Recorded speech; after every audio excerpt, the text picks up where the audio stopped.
So this is day one of the drink beer till you're skinny challenge thing that I'm doing. So basically, I'm gonna drink one of these every single day and do the, I'm gonna call it the rounds. Basically, it's something similar to g-tummo, followed by, well, it's more similar to the Wim Hof method, but anyways, followed by Kapalbhati, 3 rounds of that also, and then 1 round of Bastrika, and then you start the whole thing over and just keep doing that and melt ice with your body temperature. Meanwhile, I'll be drinking this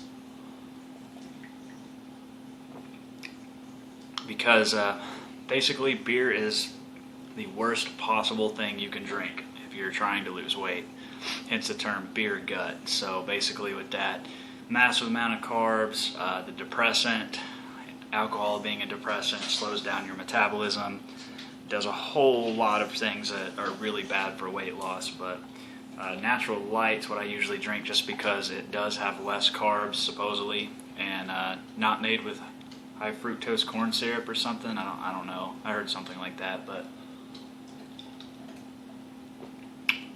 anyways, I'm gonna kind of walk you through the whole process. Meanwhile, I'm gonna melt some ice.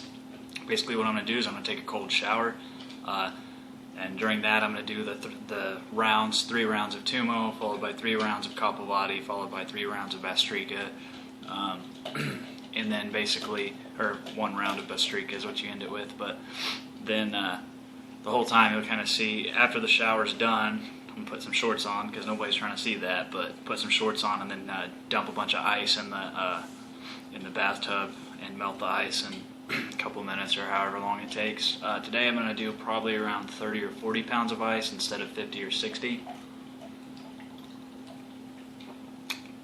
Just because that's all I have available. My ice machine takes forever to make a bucket full of ice. Anyways, so basically, just to kind of recap how to do it, to do the g-tummo part of it, you do inhale through your nose, exhale through your mouth. When you're inhaling, you're expanding your stomach out, and then you're sucking your stomach in when you exhale. And you do it forcefully. You exhale forcefully like you're filling up a balloon or something, you know, instead of just, you know, whatever, something like that. So you do that about 36 times is how many times I do it. So it's just, so essentially you're hyperventilating in order to keep your body from naturally hyperventilating. This way it's a little safer so you don't end up with a heart attack or hypothermia or anything like that. But you do that, and then at the end of it you take a big inhale, puffing your stomach out, big exhale, sucking your stomach in, and then this time you're going to hold that. So breathe out as much as you can and then do a stomach vacuum where you straighten your spine, and then you try to get your belly button to actually touch your spine. So you suck in as much as you can. So you can't feel like you can't suck in anymore, then you just keep sucking in and bring the belly button towards the spine as much as you can, which that exercise itself will cause you to lose weight and get a more defined stomach, doing stomach vacuums just throughout the day. So then you hold that for 30 seconds, and you're holding that, your exhaled breath for about 30 seconds is what you're shooting for. And basically you do that, and then take a big inhale. At the end of that exhale, puff your stomach back out, and hold that breath for as long as you can, but shoot for at least 30 seconds. Whenever you do that, you'll kind of feel like this is going to kind of start to compress and make you feel like you really need to breathe. Try to push that feeling down into your stomach, and you'll notice pushing that down that you no longer feel like you need to breathe. So then you do that, and that's actually when you start to feel the heat radiating out from your stomach. And so if you try to visualize a burning coal right there, then basically try to make that coal hotter and brighter and focus only on heat, because if you're going to be in the cold, you're naturally going to start thinking about the cold that's touching you, and then that's going to make you even more cold because it's what you're focusing on. So what you're trying to do here is focus on the heat, no matter how little or how much heat you're generating. And the more you focus on the heat, the more it'll spread to your body. And so then just kind of imagine it spreading through your body like flames. To do it like actual tummo, you would first visualize a coal, and then you would visualize basically flames spreading out and going up to your head and then releasing from your head out whenever you breathe out. And speaking of tummo visualizations, another thing you can visualize, that works the best. So for now I'd focus on that, but you can also focus on an arrow shaft going down your stomach like this, of just pure energy and heat as a channel of energy to take that heat and go through, about the size of an arrow shaft. And then you want to expand that as big as you can and then contract it back down. And keep doing that visualization. It will also build heat, but I've found it doesn't build heat as much as just visualizing fire coming through your entire body. A lot of times what you do when you're first starting this out is do 3 rounds of everything before you ever step in the cold, because then you'll already have so much heat built up. You'll be uncomfortably hot, like when me and Sarah did our tummo the other day. We were out there and we were in the sunshine and stuff, so it was actually uncomfortably hot out there. Then if we had jumped into cold water or something afterwards, then the cold wouldn't have bothered us as much. I've been doing this for a while, so I don't really do that. What I do is I just step right into a cold shower, take the whole shower in the coldest that it is, and then that is my warm-up, so that then when I get in the ice, I've already built my heat up so much that the ice doesn't bother me either.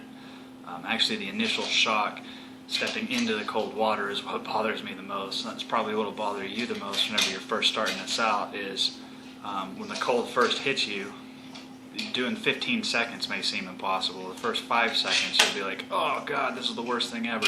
Try to ignore the gasp reflex. So that's why it's really good to go in whenever you're building the heat and you've breathed in a big breath and your stomach is puffed out and you'll feel a lot of heat coming then. That's a good time to step into the cold water. Or if you just, no matter what you do, you keep gasping for breath every time the cold hits you, and even if you're holding your breath, you're just not good at it.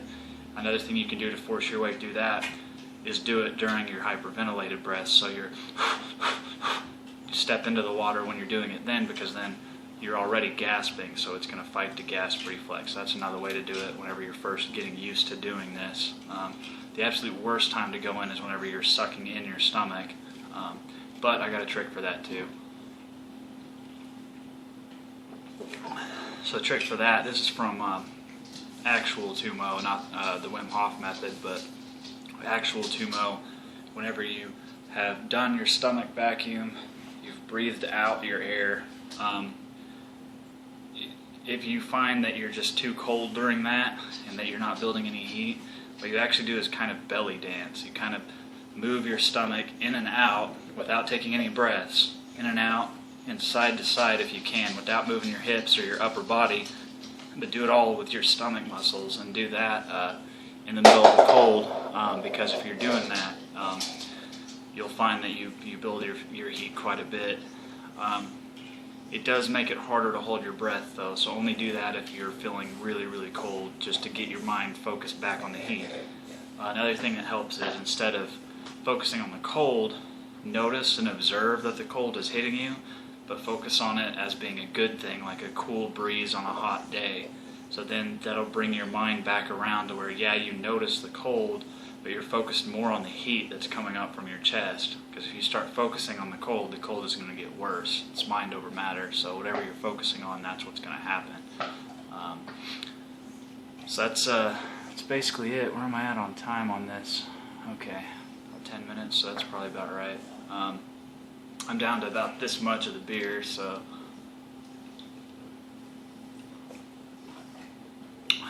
yeah, basically that's it. Eventually you'll get to where you'll be doing your whole shower in the cold water and you never even start from the heat. In fact, what I did when I was first starting out, instead of doing all the way hot and then turning it all the way cold, I would just slowly start stepping it down every single round that I did. I would get it a little colder and a little colder until it was time for the absolute coldest. I would just take a big breath, crank it down, hit the timer on my waterproof watch, and watch for my 15 or 30 or 45 seconds or whatever to do that. And then that was kind of my technique originally. Now, I don't like there to be any outside warmth because it makes it harder for me, so I just start with the cold to begin with. Dog's playing with a golf ball over there. So whenever you get good, that's what you're gonna do. But for now, just try to do your 15 seconds and just, it'll probably take everything you have just to do the 15 seconds, but eventually, after 20 days, you'll be doing a minute pretty easily. After, I think, about 15 days, I was already on about 10 minutes, but definitely don't just jump right into the ice because you will get frostbite or a second-degree burn or something like that. That's, your body's not ready for that yet. You need to build up the brown fat and build up, kind of burn off those capillaries or whatever those small veins and stuff are before you're ready to jump right into that. So, just use common sense. Push yourself, but don't push yourself to the, point of hurting yourself, basically.